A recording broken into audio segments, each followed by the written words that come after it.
অসম সাহিত্য সভাৰ প্ৰাক্তন সভাপতি মিতভাষৰ স্ৰষ্টা ডক্টৰ নগেন শইকীয়াৰ আত্মজীৱনী ক্ৰমে ধূলিৰ ধেমালি, পৰ্বান্তৰ আলেখ্য আৰু এবাৰ উভতি চাওঁ শীৰ্ষক তিনিখন গ্ৰন্থ পঠিতযশা সাহিত্যিকগৰাকীৰ নিজা বাসভৱনত আশ্ৰয় বৰ্ণমালাত আজি এক শুভ অৰ্পণ অনুষ্ঠান অনুষ্ঠিত কৰা হয়।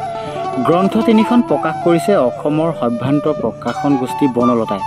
প্ৰকাশন গোষ্ঠীৰ হৈ অনন্ত হাজৰিকা, প্ৰদ্যুৎ হাজৰিকা আৰু মণিষ হাজৰিকাই বিশিষ্ট সাহিত্যিকগৰাকীৰ হাতত এক গাম্ভীৰ্যপূৰ্ণ অনুষ্ঠানত আনুষ্ঠানিকভাৱে অৰ্পণ কৰে। অনুষ্ঠানত ডিব্ৰুগড় বিশ্ববিদ্যালয়ৰ প্ৰাক্তন উপাচাৰ্য ডক্টৰ কন্দৰ্প কুমাৰ ডেকা, বিশিষ্ট সাহিত্যিক ডক্টৰ কৰবী ডেকা হাজৰিকা, বিশিষ্ট অনুবাদ সাহিত্যিক দেৱী প্ৰসাদ বাগদিয়া, শিক্ষাবিদ ডক্টৰ ৰঘুনাথ বৰবৰা, শেৱালী বৰবৰাকে ধৰি বহু কেইগৰাকী গণ্যমান্য ব্যক্তি উপস্থিত থাকে।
মই সঁচাকৈয়ে আজি এই অনুষ্ঠানটো থাকি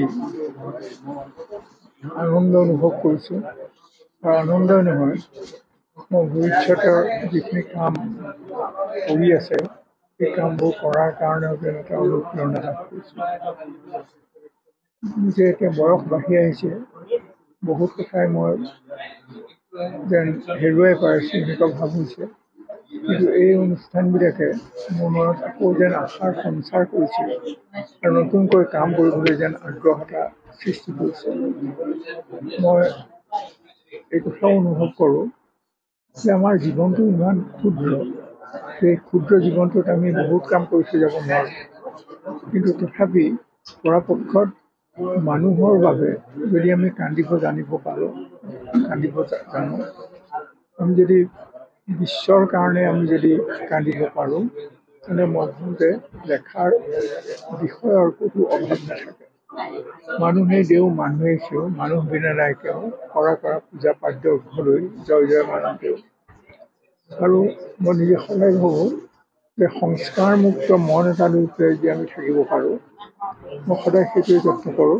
আৰু মোৰ নিজৰ কিতাপ পত্ৰবিলাকতো মই সেই কথাটো ফুটাই তুলিবৰ কাৰণে যত্ন কৰোঁ। কাৰণ আমি মানুহবোৰ গুচি যাম, কিন্তু আমি যদি কিবা সঁচাকৈ মানুহৰ কামত লগা কিবা সামান্যতম কাম কৰি থৈ যাব পাৰোঁ, তেনেহ'লে তাৰ মূল্য হয়তো চিৰদিনলৈ থাকি যাব। আজিৰ অনুষ্ঠানটোৱে সেইবাবে মোৰ মনত নতুন আশাৰ এটা সঞ্চাৰ কৰিছে। আৰু মই লিখা কিতাপখিনিৰ যিটো অৱস্থা, ইতিমধ্যে আমাৰ সভাপতিয়ে ডাঙৰীয়াই কৈ গৈছে যে বিক্ৰী কৰা নাই, কৰিব পৰা নাই। মই ভাবোঁ যে আজিৰ অনুষ্ঠানটোৱে এই ক্ষেত্ৰতো এটা নতুন দিশ দৰ্শন কৰিবৰ কাৰণে বাট দেখুৱাই দিছে আৰু সেইটোৱে আমাক নিশ্চয় সহায় কৰিব। মই আনন্দিত হৈছোঁ। বনলতাৰ লগত জড়িত থকাৰ সকলোতকৈ গৌৰৱ দিন আজি নিযুক্তি কৰিছোঁ। ছাৰ মোৰ শিক্ষাগুৰু নাছিলে, কিন্তু ব্যক্তিগতভাৱে ছাৰে মোক যিখিনি দিহা পৰামৰ্শ দি থৈছিলে তাৰ সাকাৰ ৰূপটো আজি কৰিবলৈ পাই আমি বনলতা পৰিয়ালে যথেষ্ট গৌৰৱবোধ কৰিছোঁ।